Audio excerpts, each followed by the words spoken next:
you, Secretary, for being here. I reiterate what my colleague, Senator Capito from West Virginia, we are very much getting inundated on people concerning FAFSA. I have another problem that I have is the student debt forgiveness. Mm-hmm. First of all, we have a bill out called the Smarter Debt Act. And when people call my office, we give them 50 different variations of how they can reduce their debt without being given away. They can work it off. They get paid, but they can work their debt off. I'll give you a perfect example. All these smart young people that work in our offices, when they come here and they have a one-year contract, they get basically, we pay, since they're working, we need them here. They get paid when they're working, but then we pay also their debt commitment. After 10 years, it's totally forgiven. But you're not telling, no one's doing anything. You know how long it took us to find all 50 categories, whether it be in health professions, whether it's in public service.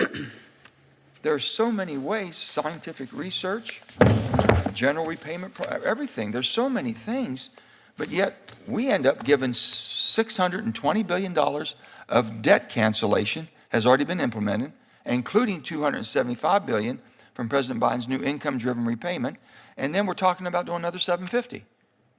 We're spending more on giving money away than we ever did on education.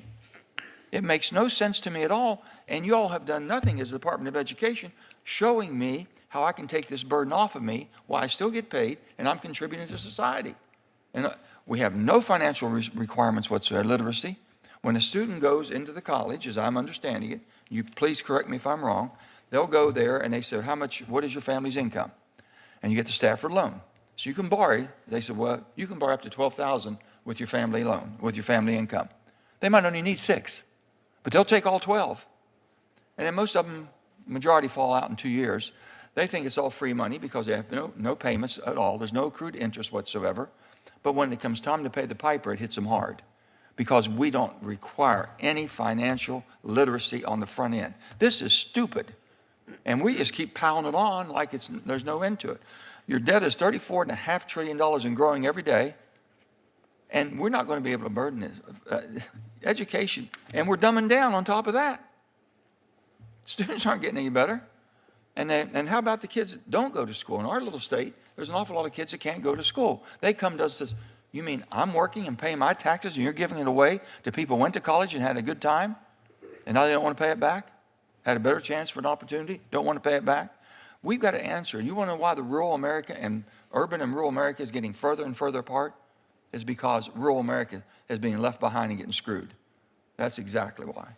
So, sir, I don't know what in the hell you all are doing, but this makes no sense to me. If you would just take a look at our Smarter Debt Act, we put it all together for you.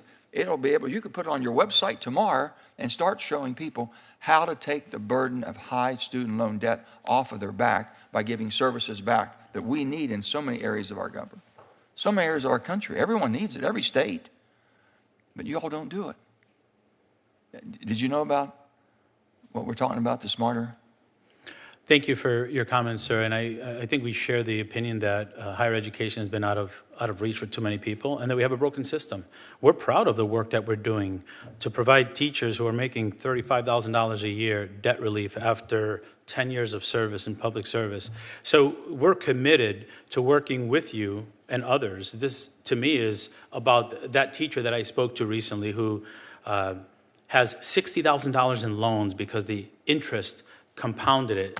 She took out a $30,000 loan and is now owing $60,000, making under $40,000. The system is broken, and what we're trying to do is fix it. The bipartisan bill. Why don't we just educate a person that basically when they take the debt out, when they sign up for the Stafford loan that they think is free money, it's not free money.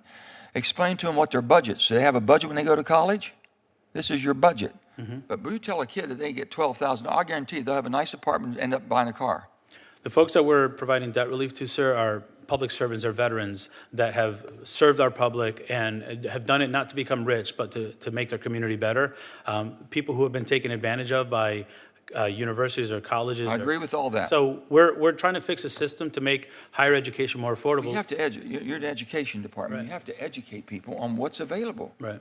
The education of basically the congressionally authorized student loan forgiveness programs. It's out there. 50 different categories where a student can say, oh, I'm going to go in this education. I'm going to work over here. I'm going to go in health. I'm going to go into scientific research, and I'll go work over there because that takes care of my debt. They're paying for my college tuition. But no, they go out and whatever happens, because they have no idea, it comes back to roost on them, and I don't know. I'm done. Senator Hyde Smith. Thank you, Chairwoman Baldwin and Ranking Member